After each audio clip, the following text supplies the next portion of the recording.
எங்கள் வீட்டில் ஈவினிங் ஸ்நாக்ஸுக்கு அடிக்கடி செய்யக்கூடிய ஒரு பண்டம் என்னதுன்னு பார்த்தீங்கன்னா இந்த முட்டை சப்பாத்தி தான். இது ரொம்ப ஈஸியானது தான். என்னதுன்னா ஒரு முட்டையை உடச்சி எடுத்துக்கலாம். அது கூடவே கொஞ்சமாக உப்புத்தூளும் மிளகுத்தூளும் போட்டுக்கிறேன் நான்.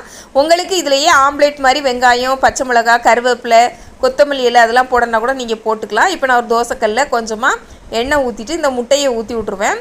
முட்டையை ஊற்றுனதும் அது ஒரு பாதி அளவு வேகிற அளவுக்கு விடணும். பாதி வெந்ததுக்கப்புறமா ஒரு சப்பாத்தி சுட்டு வச்ச சப்பாத்தியை எடுத்து 2 பக்கம் நல்லா சுட்டுருக்கணும்.